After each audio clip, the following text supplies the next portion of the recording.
புத்தாண்டில் வாழ்க்கையில் அதிர்ஷ்டம் வருமா, பொருளாதார வாழ்க்கை உயர்ந்து விடுமா, இதிலே குரு மிதுனத்துக்கு போகிறார் என்று சொன்னால் ஒரு ஜோதிட கட்டத்தை பார்த்து நீங்கள் இந்த ஊரிலே இருப்பீர்கள், உங்கள் கல்யாணம் ஆகியிருக்காது, இவைகளையெல்லாம் சொல்வதனால எந்த பலனும் கிடையாது. உங்கள் மனசாட்சி அற்புதமாக உங்களுக்கான தேவையை சொல்லும். இந்த தரணிலே நீங்கள் ஒரு வெற்றிகரமான மனிதராக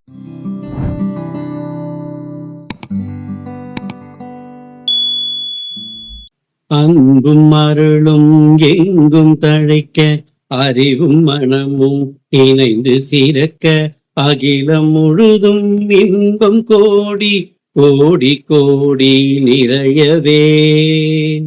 அன்புள்ளங்களுக்கு இனிய புத்தாண்டு நல்வாழ்த்துக்கள். அன்பர்களே, புத்தாண்டு பிறந்து விட்டது. இந்த புத்தாண்டிலே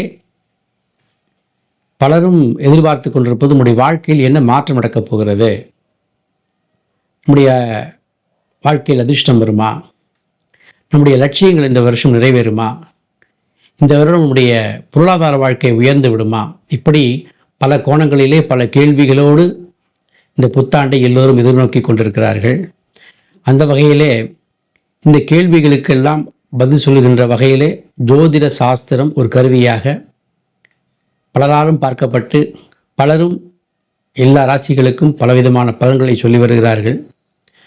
இந்த பலன்களை எல்லாம் கேட்டு இந்த வருடம் நமக்கு நிச்சயம் ஒரு நல்லது நடக்கும் என்கிற நம்பிக்கையோடு காத்து கொண்டிருக்கின்ற அன்பர்களுக்கு அந்த நம்பிக்கை நிறைவேறட்டும் இறைவன் அருளாலே.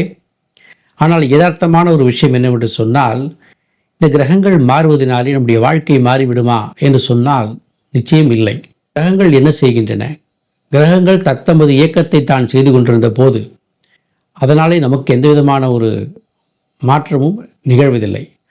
அதே சமயம் நமக்குள்ளே நடக்கின்ற மாற்றங்கள், நம்முடைய சிந்தனையில் நடக்கக்கூடிய மாற்றங்கள், நம்முடைய வாழ்க்கை முறையில் நடக்கக்கூடிய மாற்றங்கள், நம்முடைய எண்ணத்திலே நடக்கின்ற மாற்றங்கள், உங்களுடைய செயலிலே நடக்கின்ற மாற்றங்கள், இந்த மாற்றங்கள் எல்லாம் இந்த கிரகங்கள் குறிகாட்டுகின்றன.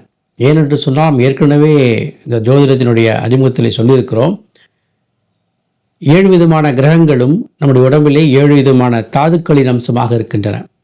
ஆகையினாலே இந்த தாதுக்களுடைய இம்பேலன்ஸ் என்று சொல்லுகிறோமே, அந்த வகையிலே அந்த தாதுக்கள் மாறுபடும் பொழுது நம்முடைய சிந்தனை, செயல், சொல்லிலே மாற்றங்கள் நிகழ்கிறது.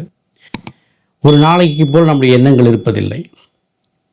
ஒவ்வொரு நாளும் ஒவ்வொரு விதமான சிந்தனை செயல்களில் நாம் இருக்கிறோம். அப்போ அந்த சிந்தனை செயல்கள்லாம் மாறுபடுகின்றன. இந்த மாற்றத்தை இந்த கிரகங்கள் குறிகாட்டுகின்றன. மனிதனுக்குள்ளே நடக்கக்கூடிய மாற்றங்களை எல்லாம் இந்த கிரகங்களை வைத்து இப்படி மாறும் என்கின்ற ஒரு கணிதத்தை எழுதி வைத்திருக்கிறார்கள். ஆக நாம் புரிந்து கொள்ள வேண்டியது என்னவென்று சொன்னால், கிரகங்கள் மாறிவிடுவதால் நம்முடைய வாழ்க்கை மாறுவதில்லை. உங்கள் வாழ்க்கை நீங்கள் எப்படி மாற்றுகிறீர்கள், நீங்கள் எப்படியெல்லாம் அதை தகவமைக்கிறீர்கள் என்று சொல்கிற அடிப்படையில் தான் இந்த கிரகங்கள் குறிகாட்டுகின்றன. இப்பொழுது குருவாகப்பட்டவர் மிதுன ராசிக்கு போக போகிறார் என்று வைத்துக் கொள்வோம். இந்த 2025 குரு மிதுனத்துக்கு போகிறார் என்று சொன்னால் என்ன அவர் சொல்ல விரும்புகிறார்? அப்போ அவருடைய செயல்பாடு என்னவாக இருக்கிறது என்று சொன்னால், மிதுனத்தினுடைய கிரகம் புதன், புதன் வீட்டுக்கு குரு செல்லுகிறார். குருவை அறிவு நிலை என்று சொல்லலாம். ஒரு உயர்ந்த நிலை, ஒரு மனிதனுடைய உயர்ந்த பண்புகள், உயர்ந்த பண்புகளை அறிவு என்று சொல்லலாம், அல்லது குரு என்று சொல்லலாம்.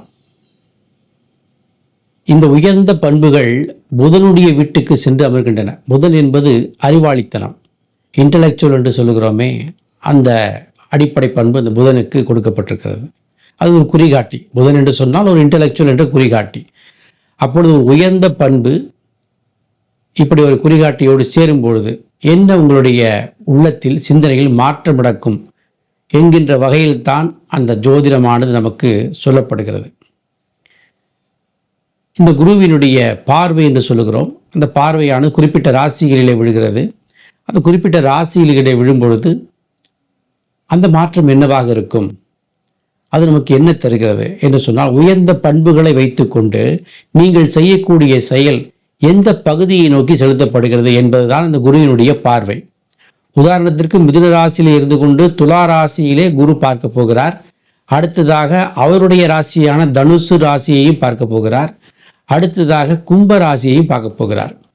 அப்பொழுது மிதுன ராசிக்காரர்களை பொறுத்தவரையிலும் இது 5ஆம் இடம், அப்புறம் 7ஆம் இடம், 9ஆம் இடம், இப்படி ஒரு 3 பார்வை அந்த ராசிக்காரர்கள் விடுகிறது என்று சொன்னால் அதில் ஒரு மாற்றங்கள் நிகழும்.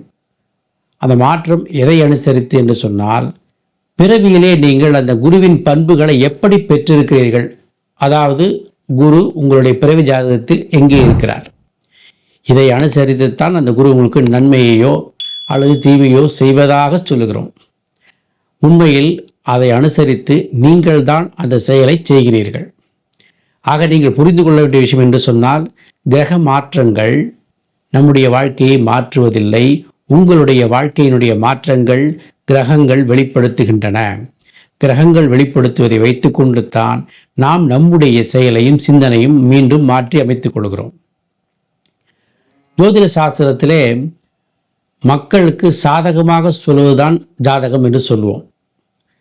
மக்களுடைய அபிலாஷைகளும் ஆசைகளும் பூர்த்தியாகின்ற வகையிலே அவர்களுக்கு வேண்டியவாறு பலன்களை சொல்லுவது பொதுவான ஜோதிடருடைய இயல்பாக இருக்கிறது. ஒரு ஜோதிட கட்டத்தை பார்த்து நீங்கள் இந்த ஊரிலே இருப்பீர்கள், உங்களுக்கு இத்தனை குழந்தைகள், உங்களுக்கு இத்தனை சகோதரர்கள், இல்லை இது அம்மா அப்பா இருப்பாங்க, உங்கள் கல்யாணம் ஆயிருக்கும் ஆகியிருக்காது, இவைகளையெல்லாம் சொல்வதனால எந்த பலனும் கிடையாது. பலரும் இந்த யுக்தியை மட்டும் கையிலே வைத்துக்கொண்டு உங்களுடைய ஜோதிட பலன்களை உங்களுடைய வாழ்க்கையை மாறிப்போவதாக சொல்லிக் கொண்டிருக்கிறார்கள். உண்மையில் உங்களுக்கு தெரியும் உங்கள் வாழ்க்கையில் எத்தனை பேர் இருக்கிறார்கள், எத்தனை சகோதரர் இருக்கிறார்கள், என்ன செய்கிறார்கள், உங்கள் வாழ்க்கை எப்படி இருக்கிறது என்பதை பற்றி அத்தனையும் உங்களுக்கு தெரியும். அந்த பட்சத்திலே ஒரு ஜோதிடர் சொல்வதனாலே அந்த ஜோதிடம் உண்மையாகி விடுவதில்லை. மாறாக இந்த ஜோதிட தெரிந்து கொண்டு நாம் என்ன தெரிந்து கொள்ளப் போகிறோம், இந்த புத்தாண்டிலே நாம் என்ன தெரிந்து கொள்ளப் போகிறோம். இந்த ஜோதிடம் என்கின்றது நம்முடைய சிந்தனையும் செயலையும் குறிகாட்டுகின்றன என்பதை புரிந்து கொண்டு நமக்குள்ளே என்ன நடக்கிறது. இந்த வருடம் பிறந்து விட்டது, நாம் வழக்கமான பழக்கம் நம்முடைய மனதுக்கு தெரியும். நாம் நன்மையை செய்கிறோமா தீமையை செய்கிறோமா, நம்முடைய உள்ளம் பண்பட்டு இருக்கிறதா என்று நம்முடைய உள் மனதுக்கு நிச்சயமாக தெரியும். ஒவ்வொருடைய மனசாட்சியும் கேட்டு பாருங்கள். அவருடைய மனசாட்சிக்கு தெரியும் தான் செய்வது தவறா சரியா என்பது அவர்களுக்கு தெரியும். ஆனால் சூழ்நிலை காரணமாக, ஆசை காரணமாக, தேவை காரணமாக நம்முடைய உள் மனதை கேட்க தவறிவிடுவோம். அந்த உள் மனசாட்சி என்ன சொல்லுகிறதோ அதை நாம் கேட்க மாட்டோம். இந்த புத்தாண்டிலே அதை கேட்டு பழகி பாருங்கள். உங்கள் மனசாட்சி அற்புதமாக உங்களுக்கான தேவையை சொல்லும். உங்களுடைய பிரச்சனைகளுக்கான தீர்வை அந்த மனசாட்சி சொல்லிக்கொண்டே தான் இருக்கிறது. பலரும் அந்த மனசாட்சி சொல்வதை உள் மனதோடு கேட்பதில்லை. அப்படி இந்த மனசாட்சி சொல்லிக்கொண்டே கேட்கின்ற பக்குவம் வந்துவிட்டால் இந்த கிரகங்களோ அல்லது உங்களுடைய வாழ்க்கை நடக்கக்கூடிய பிரச்சனைகளோ அல்லது உங்களுடைய நம்பிக்கைகளோ எல்லா விஷயமும் உங்களுக்கு சாதகமாக அமைந்துவிடும்.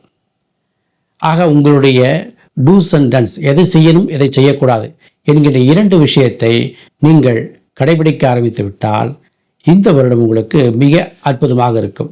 ஆக நீங்கள் தெரிந்து கொள்ள வேண்டியது, இந்த புது வருடத்திலே ஜோதிடம் என்பது உங்களை நீங்கள் அறிவதற்காக படைக்கப்பட்டது. தன்னை அறிவதால் தலைவனை அறியலாம்.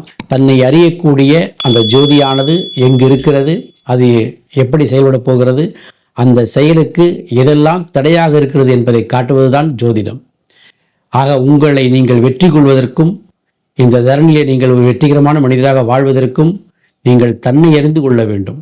தன்னை அறிவது என்பது உங்களை நீங்கள் புரிந்து கொள்ள வேண்டும். உங்களை நீங்கள் புரிந்து கொள்ள வேண்டும் என்பது உங்களுக்குள்ள எண்ணங்களை சீர்தூக்கி பார்த்து எது சரி எது தவறு என்கின்ற ஒரு நிலையை நீங்கள் உணர்ந்து கொண்டு விட்டால் நிச்சயமாக உங்களுடைய வாழ்க்கை என்றும் இந்த புத்தாண்டு எப்படி கொண்டாடப்படுகிறதோ அதே போல தினம் தினம் உங்கள் வாழ்க்கை கொண்டாடப்படும். உங்களை நீங்கள் அறிந்து கொள்வதனால் இந்த புத்தாண்டு உங்களுடைய எண்ணங்களையும் லட்சியங்களையும் எல்லா விதமான விருப்பங்களையும் நிறைவேற்றும் விதமாக அமையட்டும். அதற்கு இறைவனை பார்த்துக்கிறேன். நன்றி, வணக்கம்.